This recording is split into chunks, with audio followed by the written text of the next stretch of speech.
স্টুডেন্টরা জোরে জোরে পড়বে, জোরে জোরে পড়লে যেটা হবে এটাই ওয়েলকাম করার সমান। ওকে চলো 1 2 3। কি লেখা আছে? কিছু লেখা নেই, কিন্তু আপনাদের আসার কিছুক্ষণ আগে এটা আমি লিখে রেখেছি।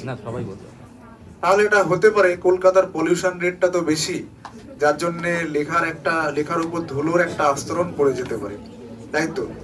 তো জেনারেলি আমরা ময়লা পরিষ্কার করার জন্য কি ইউজ করি?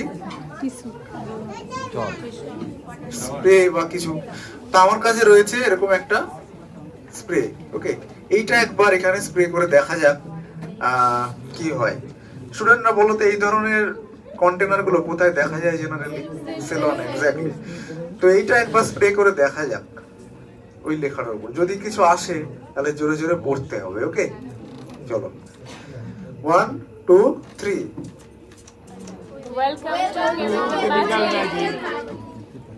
তাহলে এর সাথে বিড়লা ইন্ডাস্ট্রিয়াল এন্ড টেকনোলজিক্যাল মিউজিয়ামে আরো একবার ওয়েলকাম।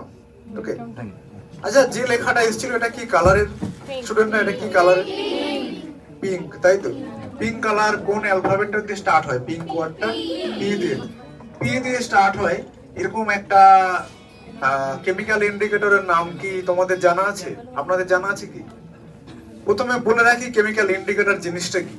কেমিক্যাল ইন্ডিকেটর এমন কিছু কেমিক্যাল যেগুলো আমাদের অ্যাসিড না বেস মানে ক্ষার এগুলোকে চিনতে সাহায্য করে।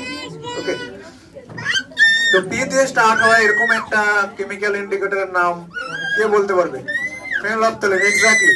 ফেনolphthalein এমন একটা বলো। হ্যাঁ, ফেনolphthalein, এক্স্যাক্টলি। ফেনolphthalein এমন একটা কেমিক্যাল ইন্ডিকেটর যেটা অ্যাসিড মিডিয়ামে কোনো কালার দেয় না, নিউট্রাল মিডিয়াম মানে জলীয় দ্রবণ যেটা নরমাল সেখানেও কোনো কালার দেয় না, কিন্তু যে মুহূর্তে এটা একটা বেসিক মিডিয়াম বা ক্ষারীয় দ্রবণের সংস্পর্শে আসে এটা একটা ডিপ পিঙ্ক কালার দেয়। তার মানে এটা থেকে কি বোঝা যাচ্ছে? এখানে একটা কেমিক্যাল রিঅ্যাকশন হয়েছে এবং সেখানে কি কি ছিল? বেস আর ফেনolphthalein, তাই তো? এবার কোনটা বেস কোনটা ফেনolphthalein সেটা একটা ব্যাপার। এখানে যে লেখাটা লিখেছিলাম সেটা ছিল ফেনolphthalein দিয়ে লেখা। ওকে, আর এইটাই ছিল একটা বেস, কিন্তু স্পেশাল টাইপের বেস। কেন স্পেশাল?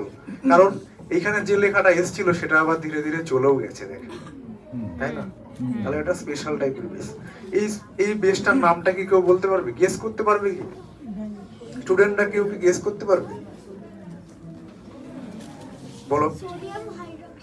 সোডিয়াম হাইড্রোক্সাইড বেস, কিন্তু আমি একটা বলে রাখি, সোডিয়াম হাইড্রোক্সাইড দিয়ে যদি এখানে স্প্রে করতাম কালারটা কিন্তু পার্মানেন্ট থেকে যেত, এটা ভোলাটাইল হতো না, যেত না এখান থেকে আর। তার মানে এখানে স্পেশাল টাইপের বেস আছে। এই বেসটার নাম হচ্ছে অ্যামোনিয়াম হাইড্রোক্সাইড। অ্যামোনিয়ার একটা সলিউশন। অ্যামোনিয়া কি? জেনারেলি কার্বন ডাইঅক্সাইড, নাইট্রোজেন এগুলোর মতন অ্যামোনিয়া একটা গ্যাস, তার জলীয় দ্রবণ করলে আমরা পাচ্ছি অ্যামোনিয়াম হাইড্রোক্সাইড। এইখানে যখন এখানে আমরা স্প্রে করছি অ্যামোনিয়া গ্যাসটা পেপার থেকে ধীরে ধীরে উড়ে যাচ্ছে, পড়ে থাকছে কি? অনলি জল। জল মিডিয়ামে ফেনolphthalein কোনো কালার নেই, তার জন্য পেপারটা কালারলেস হয়ে গেল। আবার কালার আনতে গেলে কি করতে হবে? আবার স্প্রে করতে হবে যে কালার চলে আসছে। ওকে, বোঝা গেল সায়েন্সটা কি এখানে?